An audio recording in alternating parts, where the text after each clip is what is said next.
Episode 17, entitled In the Grip of Evil, is really where we start Season 2 proper. Episode 15 was really a filler episode of no consequence, and Episode 16 really is only used to establish Chiro's inner primate being a regular occurrence. This episode is the first one in the season that continues the overall story, plus gives us a whole lot of background. We begin with Chiro roaming through a rather dark cave-like place by himself. We see a huge door and statues of the monkey team in front of it. Chiro says it's familiar but cannot open the door. He is then attacked by a shadow monster who claims Chiro visits every night. We get what he means when we realize this is actually a recurring nightmare Chiro is experiencing. He goes straight to Antari when the alarm goes off, waking the rest of the team. It turns out the shadow creatures from Chiro's dream are actually attacking the robot. Gibson and Antari notices something is wrong. Chiro quickly realizes everyone is dreaming. And then he returns.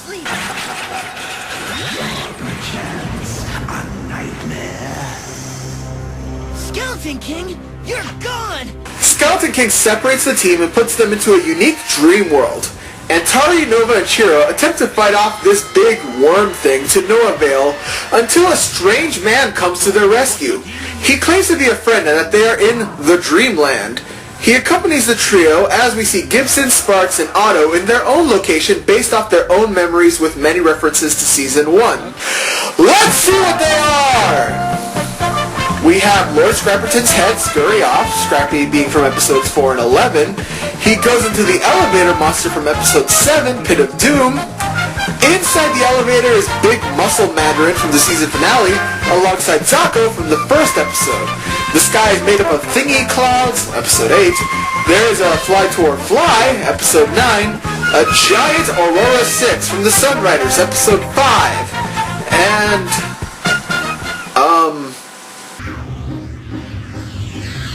A Cheeto with a mustache? What's that all about?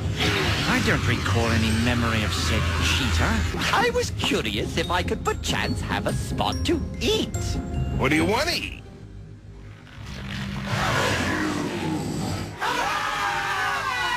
Meanwhile, Chiro learns more about the Dreamland until his team once again encounters Skeleton King. The stranger gets zapped to nothing as Chiro's team in anger fights back. We see an inner primate appearance as the red-green-blue team try to outrun the cheetah until Gibson makes the save. They spot Skeleton King, who is defeated by Chiro's inner primate.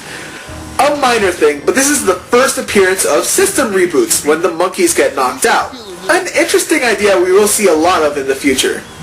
Also turns out the stranger is okay as we learn a bit more about who he is. I was an alchemist, one who merges science and magic. An alchemist, you say?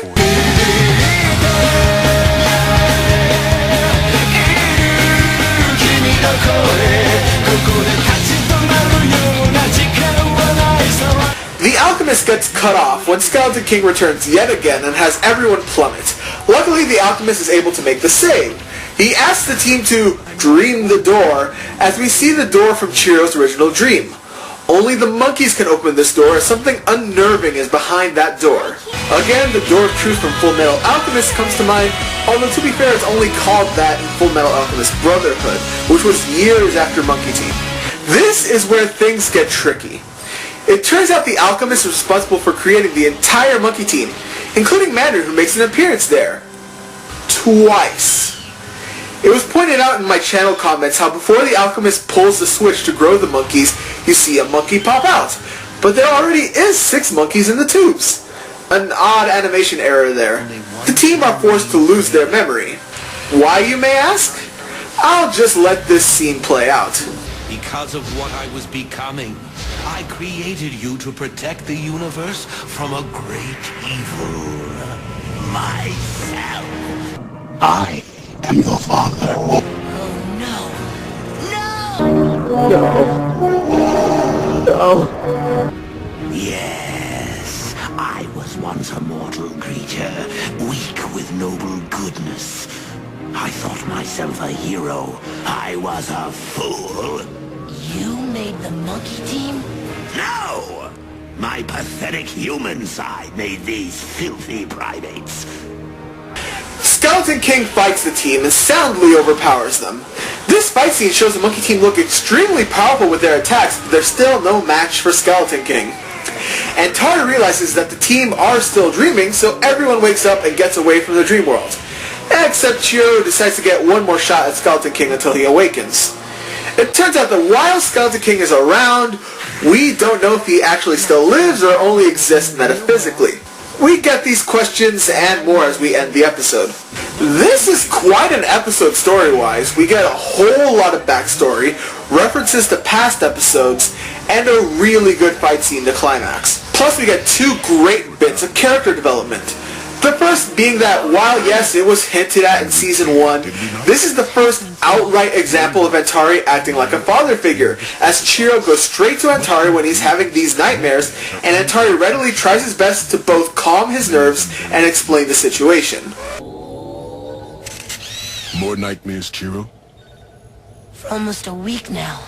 But one often overlooked and great moment of character growth is with Nova, who in the flashback to the team's memory being erased, is the only monkey who seems to have a real deep connection with the Alchemist. I don't want to lose my memory. Please. Forgive me, dearest Nova. I won't forget you, but it's imperative that you forget me. Skeleton King actually exploits her emotion when he changes into the Alchemist during the fights to keep Nova from attacking, and she immediately defends him when Sparks talks about the incident the next morning. I still can't believe the old bag of bones created us. No. The man he was. The good man. That's who created us.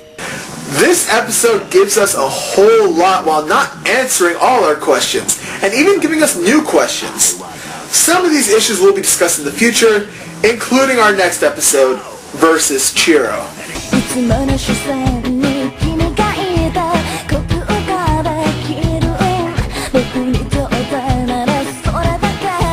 You know, I was thinking, maybe we're just dreaming we're in a dream.